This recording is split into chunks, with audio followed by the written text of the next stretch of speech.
In the thumbnail for this video, I put a picture of myself on the left where I had applied my makeup like I see in a lot of women who are over 50. So they wear some makeup, they don't wear too much, they just don't wear enough and they don't wear it in the right way.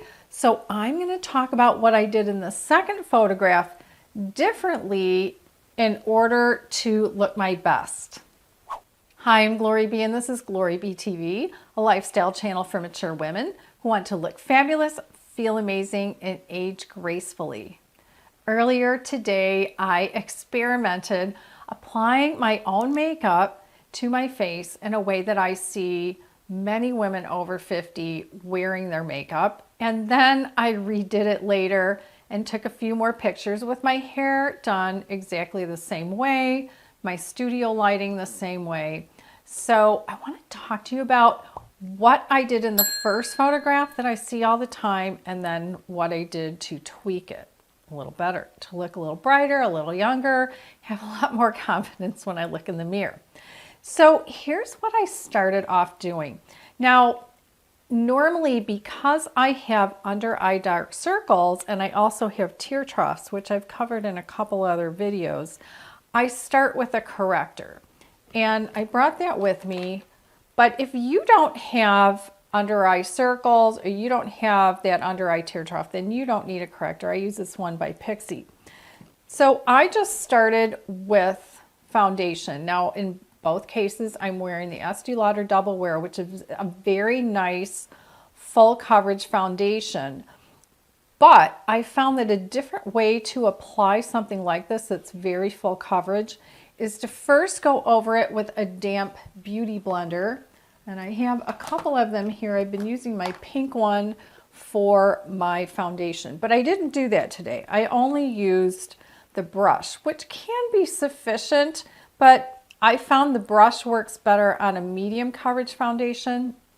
So that was my first kind of mistake. So I wasn't getting a really nice blend out with the foundation. Now, many women will skip a powder, they'll skip concealer. Now at this point, I would normally apply some concealer as a brightener, not necessarily concealing because I've already done the under eye corrector before the foundation. But I just skip that and I think it gives me a less bright look. So every now and then I'm going to pop up the before and the after photo from the thumbnail so you can see the difference. So I just went right for the blush. Now in both cases I'm wearing this MAC Blush Baby in the pink. Sometimes I see women wearing the wrong color blush, but you know, I can go with pink or I can go with something peachy actually with my skin tone. But I like to apply some powder on top, and sometimes just putting the blush on top of the foundation doesn't work really well for me. Now in the before, I didn't apply eyeliner, and I could get away with not wearing eyeliner, but the big mistake I made was to put a darker eyeshadow on my entire mobile lid. I brought it up into the transition area anyway, and I used this e.l.f. palette, which normally, there's so many colors in here that it would be hard pressed to find something that didn't work. But I went with this dark color on the mobile lid instead of a light color. Like I said, I brought it up a little bit. Then I put a light matte under the eyebrow, which I normally would do. But then I also didn't do my brows. So putting that darker shadow on the mobile lid just darkened my eyes. I also picked one that was a little bit orangey. I don't think they have color. Yeah, they have color names. Let's see. The one I used is called Uptown, which is a medium brown, which would have been fine for, say, just the transition color. But I don't like to see that dark color on the mobile lid. It's just not brightening. It brings the face color down and it doesn't make me look my best. Now, in years past, in my 20s and teens, and even in my 30s, I had really dark, thick eyebrows. I'm a brunette, and on my mom's side, I'm half Greek. Well, she's half Greek. So I got half Greek from her. Her mother's side was all brown hair, brown eyes, and her mother had dark eyebrows. So I got the really dark eyebrows, but let me tell you, as I've gotten older, the brows themselves, the hairs of my brows have gotten thinner and lighter, and I don't have as many. So it's a great time right now in 2023 as I'm filming this, and for the last few years actually, it's very popular to do your brows. So I didn't do my brows in this. I see this a lot. Women who need to fill in their brows, and it does take some practice, but I think it's totally worth it. Then I went in with mascara in the before. I only put on one light coat, and that's all I put on. I think I could have used more. I did do the lashes underneath, but I didn't do any shadow in this corner. So one more thing that I didn't do my lips like I normally, I just put on some light gloss, which can be okay, but you see the finished look. It's not multi-dimensional with my face. All right, so let's talk about how I fix this. So I already said that I normally would use the under eye corrector with a concealer brush, which I love this one. This one's from e.l.f. and it works really well. I do that under foundation. Then I apply the foundation, same foundation, but I use a damp beauty blender sponge, especially under the eyes and around the brows and around the edges. And then I buff it out with this flat e.l.f. brush. There are other brushes I have, but this one I reach for a lot. The next thing I'll do is apply a concealer, and later I'll set it, and I get a really nice finish on the concealer. And I just put little dots on. For this, I'm using the Tarte Ultra Creamy, the Shape Tape, and I'm just putting a dot under my eye and a dot in the inner corner. And then I take a second beauty blender sponge that's slightly damp, and I blend that in really nicely. Now I'm going to let that sit while I do the next two things. I do a little bit of contour. I prefer a contour stick. This is one by Anastasia Beverly Hills. It's a color they call mink. It's more of a taupey color, so it doesn't pull orange. I put a little on my forehead, a little under my cheekbone, a little under, well, a lot at my jawbone here. I'll put a little bit under the lip and two down the nose. Then I blend that out with yet another brush. I have a couple of these flat brushes that are really dense. Blend out that. Next, I do a little more highlighting, but it's just a plain creamy highlighter. It doesn't have any shimmer in it. And my favorite is this one from Emlin. This is actually they call it their under eye cover cream. I just use my ring finger, and I'll do a little bit on either side of the nose. Then I have a second one of these brushes that I blended out. Now I'm ready to set that under eye because I want this good look to last all day. So what I do is I start with a finishing spray, a makeup finishing spray. I don't spray it out directly on my face. I spray a little bit on the back of my hand. I have videos showing how I do this. I just take my ring finger and tap it in and put a little bit on that under eye area. So when it's at the point where it's almost dry, it's just tacky, I use a translucent powder. Now, I'm using one that's a little more pricey right now. This is the Charlotte Tilbury Airbrush Brightening Powder, but you can use one from NYX. You can use a loose powder or a pressed. And then I just take another brush, yet another e.l.f. brush, dip it in there, tap it off, and I just lightly tap that powder on there.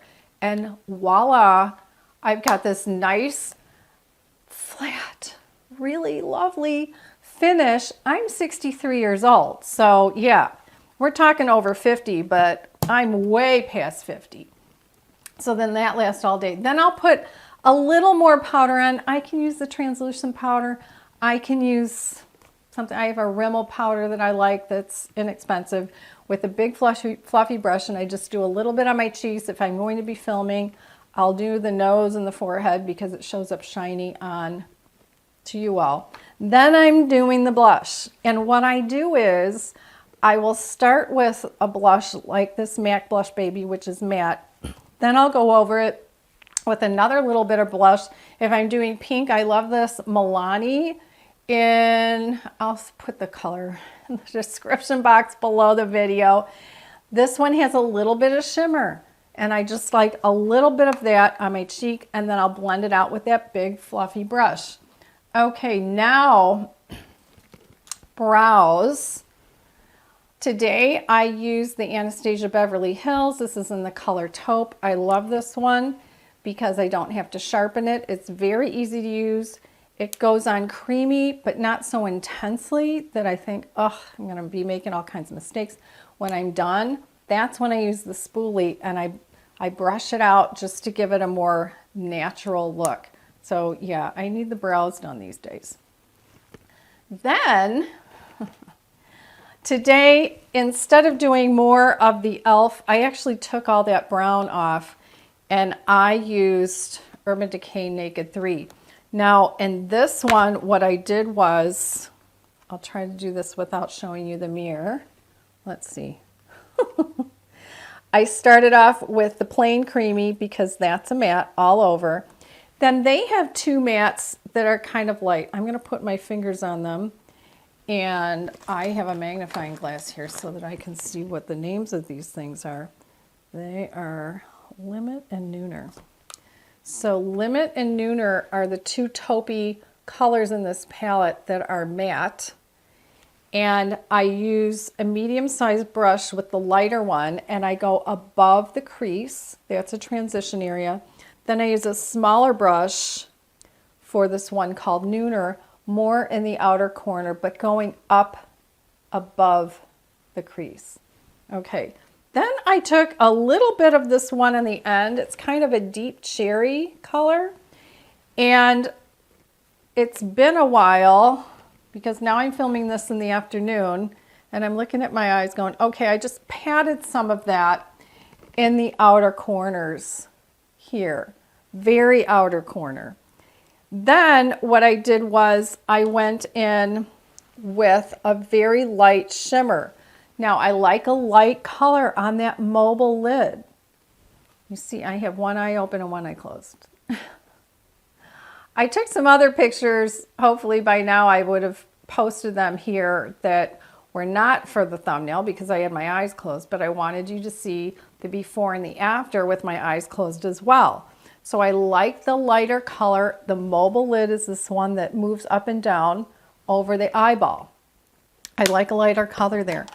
And I believe yes, I did. I used my Lancome Black Kohl pencil and I just lined the upper. Then I took a tiny little brush with the color called Nooner. So of those two matte colors, I took the darker one and I put a little bit halfway on the lower lid here, under my lower lashes, but only to the halfway point. Okay. I put a little more mascara on, which is tricky if you've had your mascara on for an hour. It's better to put on all your coats while they're wet. Then I finished, oh, nope, one more for the eye. This is one of my secret weapons. This is the Stila Stay All Day. It's called an eyeliner, but it's abalone. And it's not white, but it does reflect light. And I put it just in the inner corner, here and here, and then I just blend it a little bit with my ring finger, and that's it. And it's like a secret weapon. It reflects light nicely, but no one knows why or what it is because it's not white. Now on to lips. So instead of doing something super light and not wanting to go super dark or super bright, clown-like, which would be clown-like on me, I like to do layers of color. I like to start with a darker color or a deeper color, or just out of the colors I'm using, it'll be the darkest one. So today I actually use something a little more light. Gotta see the name of it. It is an Urban Decay Native. So it's kind of a pinky peach and kind of pinky peach, but some days I will go even darker. Then on top of that, I'll put a lighter color that has some shimmer in it. And today I'm using the L'Oreal Peach Fuzz. And then on top of that, if that's not enough, I'll add some lip gloss. So I like something that has a little bit of shimmer in it. I love this one from Pixie. It's called Cookie, which was my first dog's name, and none of my passwords are Cookie, okay? So, but this one's lovely. I buy it all the time. And this is what I do with companies. I buy something that I love, I'll buy a bunch of it, and then they'll stop making it. Smashbox used to make my favorite lip glosses, and then they stopped, and then they came out with something else that I couldn't stand. But this one, doesn't really smell like much of anything. So unscented is really important to me. So that's how I pulled together the other look instead of that first look. So if you've been doing your makeup a certain way and you're thinking, okay, I need to find a different way to do this, or what are these women doing differently with their eyeshadow? I'm just taking eyeshadow and putting it on. We used to put brown eyeshadow on our whole mobile lid all the time, but it's kind of an outdated look, and you could see in my before and after, it's just not a great look on me. I like that lighter eyelid, the mobile lid, and I like the darker colors to be above it, and then blend it out. If you have some other ideas about makeup that you've seen on women over 50 and you think, okay, that's a look that's maybe dated or could be changed, I'd love to know your ideas of what you've seen. Go ahead and write a comment below. And then check out one of my other videos by tapping its image on the right side of your screen, and I'll see you in the next video. That is my dog fluffing up her bed. Oh my gosh, I wish I could get video of that, but I don't have another camera in here. Will you stop it, please?